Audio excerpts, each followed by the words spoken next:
السلام علیکم۔ یہ ہے بچوں کی دنیا، کہانیوں کے باغ میں خوش آمدید۔ امید ہے کہانیوں کی اس باغ کے ساتھی خیریت سے ہوں گے۔ آئیے بڑھتے ہیں آج کی کہانی کی طرف۔ یہ کہانی تحریر کی ہے مفتی محمد معاویہ اسماعیل نے اور اس کا عنوان ہے وہ میری آنکھیں کھول گیا۔ اس رات شدید بارش ہوئی اور جب بھی ایسی بارش ہوتی تو گلی کے کچا ہونے کی وجہ سے پانی ٹھہر جاتا، کوئی بھی بغیر پھسلے نہ رہتا اور اندھیرے میں چلنا تو تقریباً ناممکن ہو جاتا تھا۔ اس رات بھی ایسی ہی شدید طوفانی بارش ہوئی تھی۔ رات کو میں نماز کے بعد فوراً سو گیا۔ رات گئے تک بارش ہوتی رہی۔ فجر کی اذان پر آنکھ تو کھل گئی مگر رات ہونے والی بارش کی وجہ سے طبیعت میں سستی چھائی ہوئی تھی۔ دل میں آیا کہ اتنی کیچڑ میں مسجد میں جانا تو مشکل ہے، جب نماز گھر ہی میں پڑھنی ہے تو کیوں نہ تھوڑی دیر اور سو لیا جائے، پھر ٹھہر کر پڑھ لوں گا۔ یہ سوچ کر میں نے گروٹ بدلی اور چادر تان کر سو گیا۔ فرقان بیٹا، نماز کا وقت ہو گیا ہے، ابھی سوئے ہوئے ہو؟ چند لمحے ہی گزرے تھے کہ ابا جان کی آواز کانوں سے ٹکرائی۔ اب تو اٹھنا ہی تھا۔ وضو کیا اور مسجد کی راہ لی۔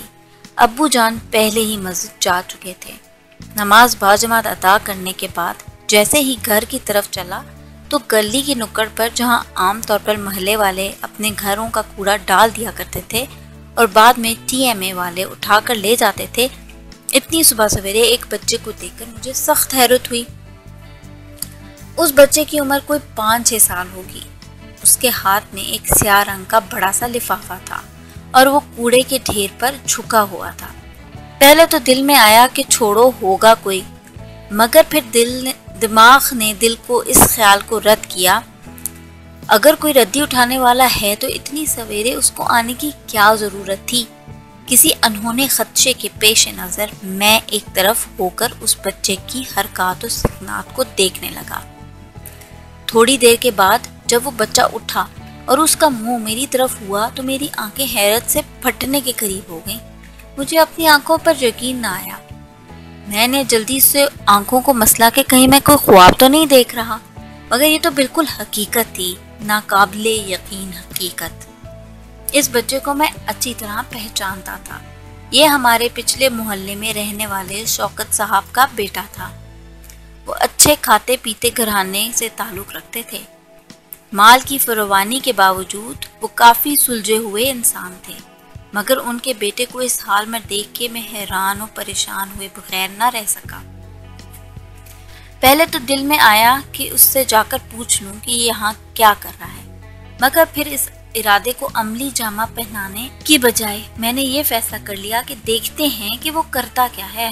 تھوڑی دیر تو وہ وہاں جھکا رہا، پھر سیدھا کھڑا ہوا اور لفافہ اٹھائے ہمارے گھر کی طرف آنے لگا۔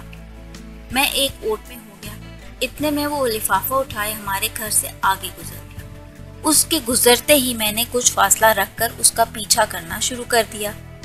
اس کی چال میں تیزی تو تھی، مگر ایسا لگتا تھا کہ لفافہ کافی وزنی ہے، جس کے اٹھانے میں اسے کافی دقت ہو رہی ہے۔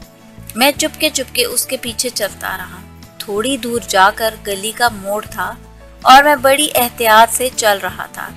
ایک تو گلی پانی سے بھری ہوئی تھی اور دوسرا میری یہ کوشش تھی کہ اس بچے کو پتہ نہ چلے کہ اس کا پیچھا کیا جا رہا ہے۔